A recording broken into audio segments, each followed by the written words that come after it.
Hi, good afternoon. Today is January 20th. Welcome to our first progress video of the new engineering and science building. We're taking a look at the foundation excavation, and as you take a look at the site right now, you can get a pretty good idea of the footprint of the building, and that's because they're using this soil nailing method of soil retention, erosion control, which ends up putting the footing, the edge of the building, pretty close to the soils. They do not have to excavate far out, a wide 3-to-1 ratio to overextend the dig. So actually over in the corner here, they've just blasted recently. You see the rock that's come out. There's some mats that they use for over protection during the blasting.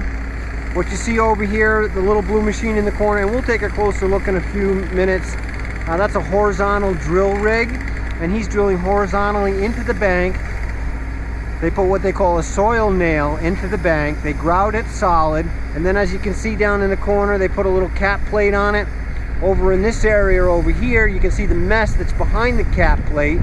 And that's how they hold the soils in place in a pretty vertical point right there. So a couple of excavators. We don't see a truck in here now, but they've been hauling away the truck. They're not at the bottom of footing yet. This section over to the front is where the tunnel is going to tie into the existing tunnel to bring the utilities in. And it'll take a while for all this excavation to continue, for the footings to get started here. And I think we're going to continue with this vantage point on the top of the Student Health Services building here. Gives us a pretty good overview on the project. So this being the chemistry building over to our right, this is actually the north section, the cemetery over there, pharmacy building over to our left, and then it will be the central utility plant, over to our further left. So welcome to our first progress video of the new engineering science building. We're with Sally Bodette, the senior project manager who's responsible for the construction project going forward. Sally, thanks for taking a few minutes with us. I see you're into the foundation excavation. When did you start, Sally? Probably around November. We had a lot of unsuitable soils to deal with, so we had a slow start, and we just got into soil nailing mid-December-ish.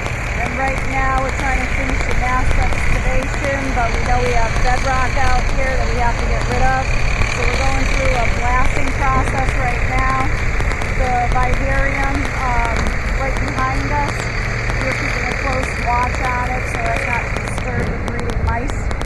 So, Sally, as we're walking into your pit here, still I see the excavation in process, and I see multi-processes of this soil nailing, erosion control, soil retention. So I see here the pins that are coming out and the plates holding it in.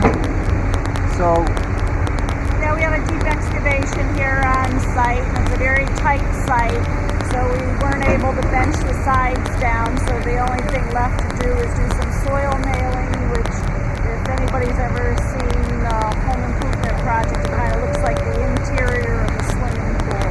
We shotcreted in with some rebar and wonderful. And that's really the best benefit. The walls get to stay vertical rather than travel the standard slope for excavations, 3-to-1, so a greater distance back to the building. It allows the construction to take up, a minimal site. Okay, so this is the area where we're doing all our blasting. It's not that we didn't know we had rock. We knew that we had rock through the due diligence process. However, hoe ramming is the only other option available to us to break up rock, and believe it or not, that's more disruptive to the buildings. As you look around, we're encircled by the infirmary, the chemistry building, the CUP, and farm bio. And constant banging against a rock for 8 hours a day would be more than any of the neighbors could bear. We worked with the vivarium very closely, and they also agreed that it would be better for them if we did a blast every other hour for a week or two versus 3 or 4 weeks of hoe ramming.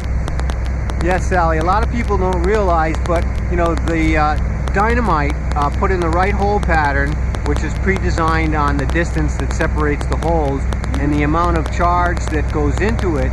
If it's done properly, it breaks the rock so quickly and with less vibration than the actual hole ram. So dynamite can work, much better when it comes to the vibration.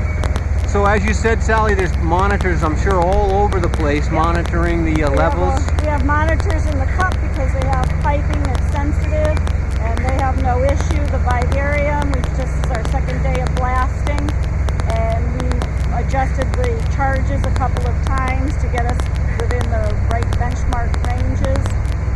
The mats that you see over here are to go on top of the rock as they're doing the blasting, so not only does it not fly anywhere, it also keeps the vibration levels down. Wonderful, Sally. So I actually took a little bit of a shot earlier up on top of the Student Health Center. Might be a spot I come down periodically to take, a shot on the progress. Boy, what a treat to be down below the basement of a building. Once it's built, no one will ever be down here again. We'll take a quick shot at the proximity, the central utility plant, 2 buildings, Sally, right over here. Yep. The pharmacy building, as we were just talking about. And then, chemistry. Remember to subscribe to our UConn PAES channel. Once you subscribe, on the left-hand side, manage subscriptions. To the right of our symbol, a little gearbox, little check mark next to send me all notifications for this channel with a save. Now anytime we add a project, update a project, you get an automatic email notification.